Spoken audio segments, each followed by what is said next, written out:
সময় নিতে হবে, সময় নিতে হবে, সময় নিতে হবে। আরাম তো খুব কি বলবো আরাম তো। প্রত্যেকটি শপিং মলের সামনে যদি একটি করে ড্রাম, একটি করে যদি আপনারা মগ দিয়ে দেন, তাহলে কিন্তু নগরবাসী কিন্তু পানি খেতে পারবে।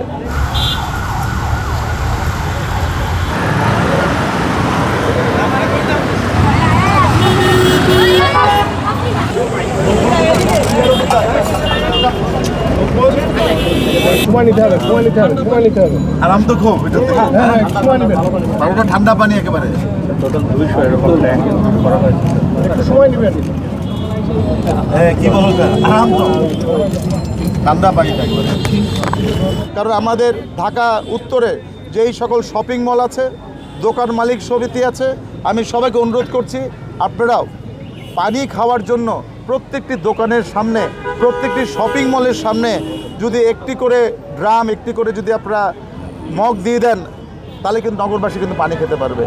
যার ইচ্ছা সে মগে খাবে, যার ইচ্ছা সে আবার হাতেও কিন্তু খেতে পারবে। আমি অনুরোধ করব সবাই যেন এই গরমের মধ্যে যে ছোটো যেন কন্টেনার রাখে পানি খাবার জন্য।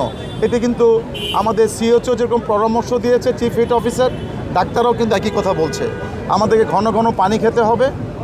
আমি অনুরোধ করব নগরবাসীকে যে আমরা যে গাছ লাগাচ্ছি, গত বছর আমি ৮০,০০০ গাছ লাগিয়েছি, এই বছর লাগাচ্ছি ১,২০,০০০ গাছ। এই গাছগুলোকে লালন পালন করার জন্য আমি নগরবাসীকে অনুরোধ করব। আমাদের সিটি কর্পোরেশন দেখছে, তারপরে যার যার বাসার সামনে যদি গাছগুলো থাকে, এগুলো যদি আমরা নিজেরা যদি লালন পালন করি, তাহলে কিন্তু শহরটা কিন্তু বনায়ন হয়ে যায়।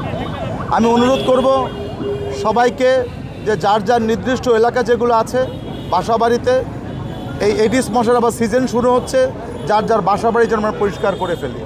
তাহলে গাছ যদি আমরা নিজেরা দেখি, এডিস মশার জন্য যদি পুরো বাড়িটা পরিষ্কার করে ফেলি, এবং অনুরূপভাবে আমরা যদি সবাইকে পানি দিই, তাহলে গাছ, পানি এবং এলাকা পরিষ্কার, তাহলে কিন্তু নগরটা কিন্তু সুন্দর হয়ে যাবে। আমি 3টা আহ্বান জানাবো যে আমাদের গাছ লাগাচ্ছি, আসুন যার যার বাড়ির সামনে যে গাছগুলো পড়বে, আমি নগরবাসীকে অনুরোধ করব আপনার গাছগুলো দেখেন, যারা যারা পায়নি তাদের জন্য।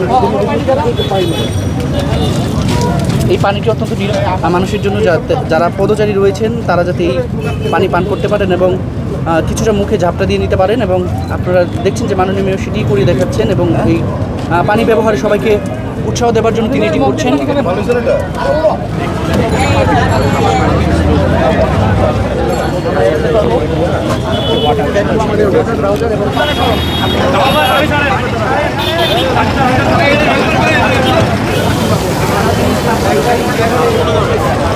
ডিসপোজাল করে দেন।